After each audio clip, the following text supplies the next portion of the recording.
함께 기도하겠습니다. 주님 감사합니다. 한 주간의 또 마지막 날 금요일을 살아갑니다.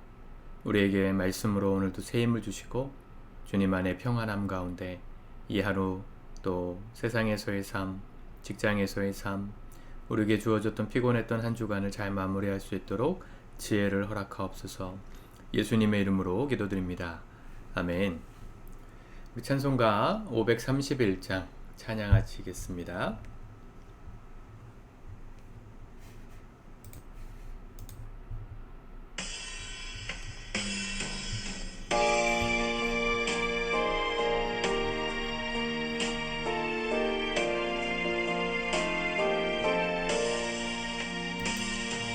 자비한 주께서 부르시네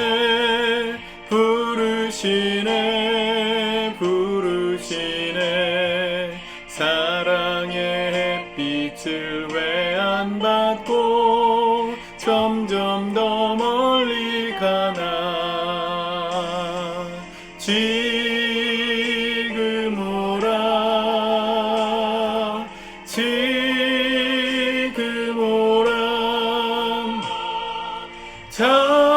자비한 주께로 지금 곧 나오라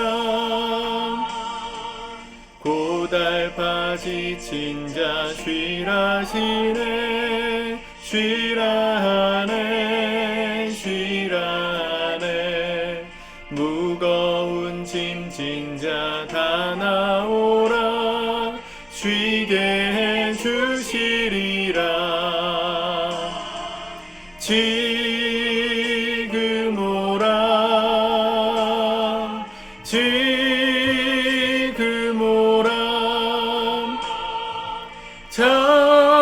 자비한 주께로 지금 곧 나오라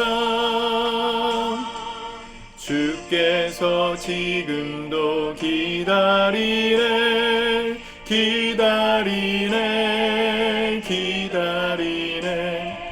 죄짐을 가지고 다 나오라 어서 주 앞에 오라 지금 오라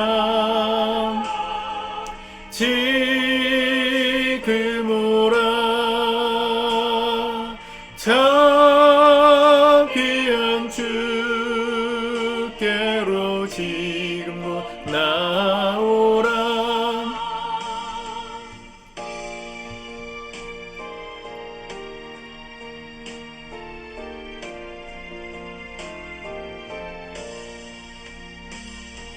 주님의 소리를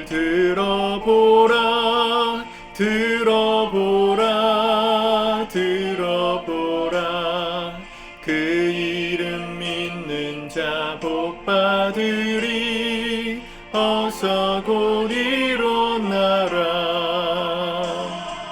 지금 오라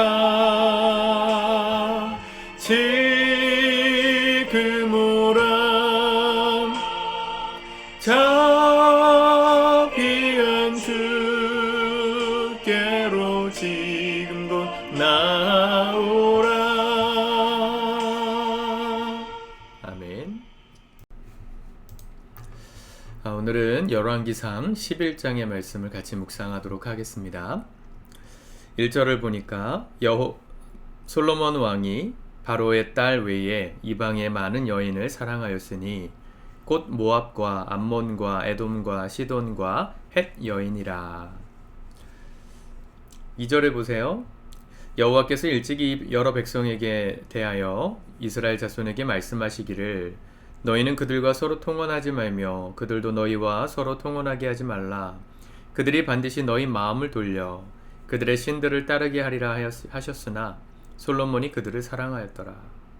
왕은 후궁이 700명이요 첩이 300명이라. 그의 여인들이 왕의 마음을 돌아서게 하였더라. 솔로몬의 화려했던 시간이 지나고 솔로몬의 마음이 여호와 하나님 앞에서 떠났던 기록이 오늘 말씀에 기록되어져 있죠.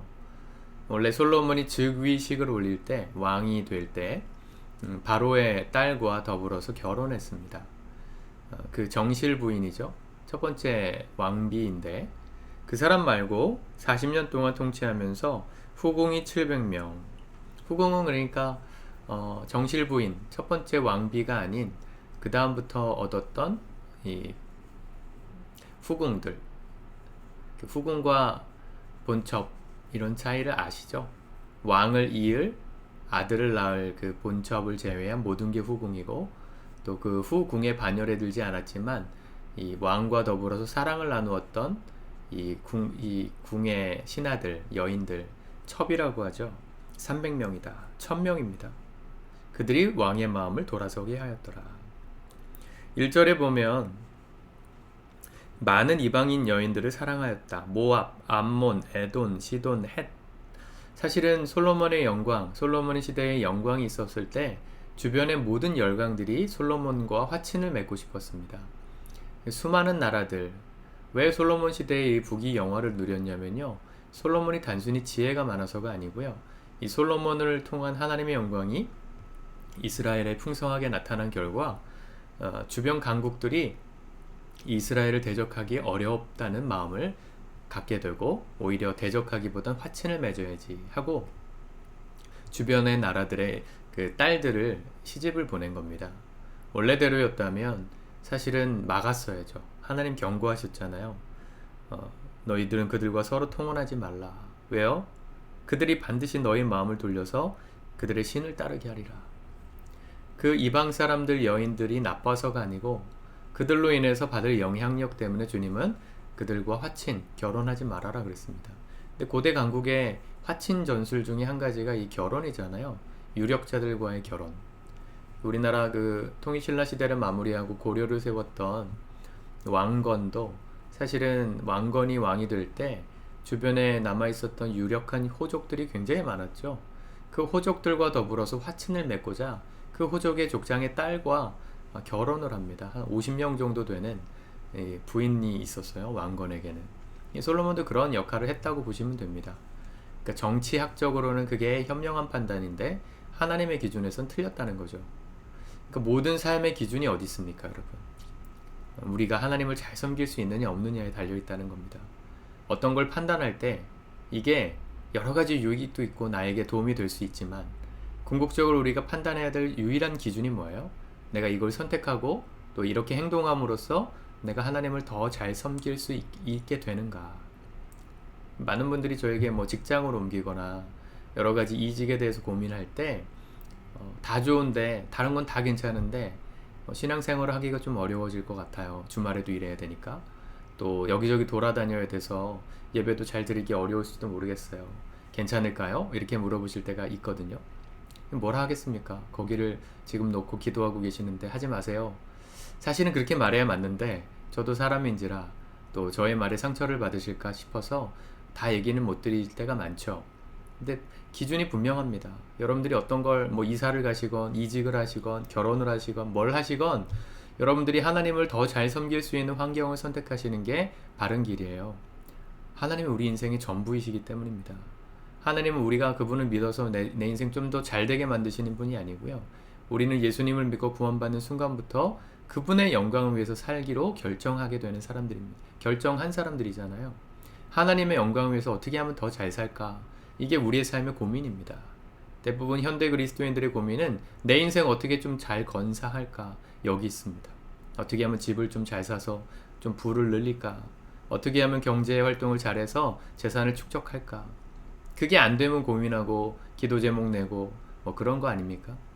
근데 우리 예수님 정말 믿는 사람들은 이제 나를 위해서 사는 게 아니라 하나님을 위해서 나를 구원하신 그리스도를 믿는 믿음 안에서 사는 거라고 갈라디아서 2장 20절에서 고백하지 않습니까? 그러므로 모든 선택의 기준은 하나님이어야 합니다. 근데 솔로몬이 그거 못했다는 거예요. 경고하신 대로 솔로몬의 마음이 이 여인들로 인해서 변질됩니다. 4절 솔로몬의 나이가 많을 때에 그의 여인들이 그의 마음을 돌려 다른 신들을 따르게 하므로. 계속 나오는 표현이죠. 그의 마음을 돌렸다. 9절에도 솔로몬이 마음을 돌려. 정말 무서운 겁니다. 우리의 마음이 돌아질 때, 하나님을 대적할 때, 하나님을 바라보지 않기로 결정할 때, 그 이후에 어찌 되었건 우리의 마음이 하나님으로부터 돌아서는 순간 우리 인생의 끝입니다.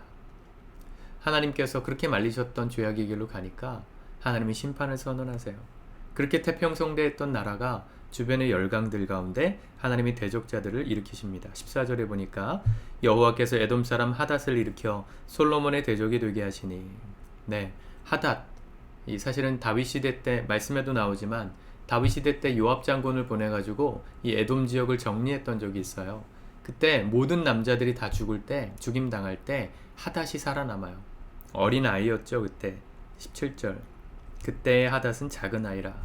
도망가가지고 애굽에 가서 이렇게 전전긍긍 하다가 바로의 눈에 띄어가지고 발탁된 인물입니다. 그리고 다시 에돔으로 돌아와서 왕이 되었죠. 그가 솔로몬의 대적자가 돼요. 에돔은 지금의 요르단 지역이라고 보시면 됩니다. 이스라엘 바로 접경 지역이죠. 또 23절에 보니까 하나님이 또 엘리아다의 아들 르손을 일으켜 솔로몬의 대적자가 되게 하시니, 예, 하닷도 일어났고 르손이라는 대적자도 일어났습니다. 내부적도 일어나요. 26절, 솔로몬의 신하 느바의 아들 여로보암이 또 손을 들어 왕을 대적하였으니, 여로보암이라는 인물이 이제 등장하는데 솔로몬 사후에 솔로몬의 아들이었던 르호보암과 더불어서 대적자가 되어서 나라가 둘로 갈리고, 그렇게 갈리게 된 오늘 배경이 오늘 말씀에 나오는 거죠. 하나님 말씀대로 살지 않고 변질되어서 마음이 돌아서서 이방 여인들을 섬기고 그들의 신전을 지어주었던 하나님은 그에게 경고하신 대로 심판을 선언하십니다. 그의 나라를 쪼개서 그 솔로몬의 가문을 통해서는 한 지파만, 사실은 유다와 베냐민이 같이 가긴 하는데 한 지파만 살아남을 것이고 나머지 지파는 다른 사람에게 넘겨주리라. 주님 그렇게 말씀하세요. 그 넘겨주는 대상이 바로 여로보암이죠. 31절, 쭉 말씀을 읽으셔서 아시지만, 네, 28절에 보면 원래 여로보암은 신하의 아들이었는데 큰 용사였어요. 솔로몬이 이성 청년의 부지런함을 보고 요셉 족속의 일을 감독하도록 리더로 세웠었습니다. 그런데 하나님께서 솔로몬의 그 악행을 보시고 이제 심판하시죠. 마치 사울이 변질되어서 하나님이 사울을 이을 다윗을 찾듯이 여로보암을 찾아요. 그래서 30절 31절에 보면 선지자 아히야가 이 여로보암에게 만나가지고 제비를 뽑게 새 옷을 잡아서 12조각으로 찢고 10조각을 여로보암에게 주면서 하나님 너에게 이 10지파를 맡기신다. 그러니까 북이스라엘이 되죠. 북이스라엘의 왕이 됩니다. 솔로몬 사후에 나라가 분열돼요. 그리고 나머지 두 지파는 솔로몬의 아들이었던 르호보암을 통해 유다 지역으로, 유다 민족으로 이제 이어져 가죠. 참 슬프죠. 끝까지 좀 잘했으면 좋았을 텐데 우리도 방심할 수는 없습니다. 그렇게 화려했던 솔로몬의 그 업적이 하나님으로부터 마음이 돌아서는 순간 그때로 끝이었습니다. 솔로몬의 인생은 더 이상 기록할 게 없었어요.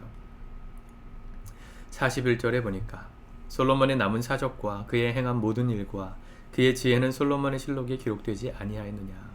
네, 솔로몬의 실록에 기록되지 성경에 기록되지 않았습니다. 하나님을 떠나는 순간 솔로몬에게 주셨던 영광은 사라졌습니다. 그날로 솔로몬의 이야기가 끝나요. 여러분, 이 짧은 한 장이 우리에게 주는 인생의 교훈이 너무 깊지 않습니까? 깊지 않나요? 울림이 크지 않습니까? 끝까지 자라는 사람이 되기를 우리가 힘씁시다. 우리의 마음이 하나님으로부터 돌아서 있지 않은가. 벌써 주의 말씀 듣고 일주일 가까이 지나가다 보니까 지치고 또 우선순위에서 하나님이 자꾸 밀리고 힘이 없고 지치니까 말씀을 통해 힘을 얻어야 되는데 자꾸만 밀려가고, 그 첫 마음, 하나님 앞에 좀 바르게 행하겠다고 했던 그 마음을 우리가 좀 회복했으면 좋겠습니다. 하나님으로부터 마음이 돌아섰다면 다시 돌아가면 됩니다. 돌아선 씨앗을 심으면 축복의 열매를 거둡니다. 여러분, 우리의 삶에 하나님의 이야기가, 주님께서 쓰실 이야기가 남아있기를 바랍니다. 기도하겠습니다. 하나님 감사합니다.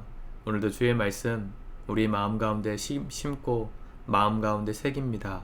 솔로몬의 역사를 통하여 우리 인생을 돌아보게 하시는 주님, 우리의 마음이 어느 순간 주로 인하여 돌아서 있지 않도록 늘 깨어 기도하게 하시고 말씀 붙들고 경책하게 하시며 주님 뜻대로 행하기를 오늘도 힘쓰는 이 복된 하루 되게 도와주셔서 우리 인생 가운데 쓰실 하나님의 이야기가 아직도 남아있는 복된 인생 되게 하옵소서. 예수님의 이름으로 기도드립니다. 아멘.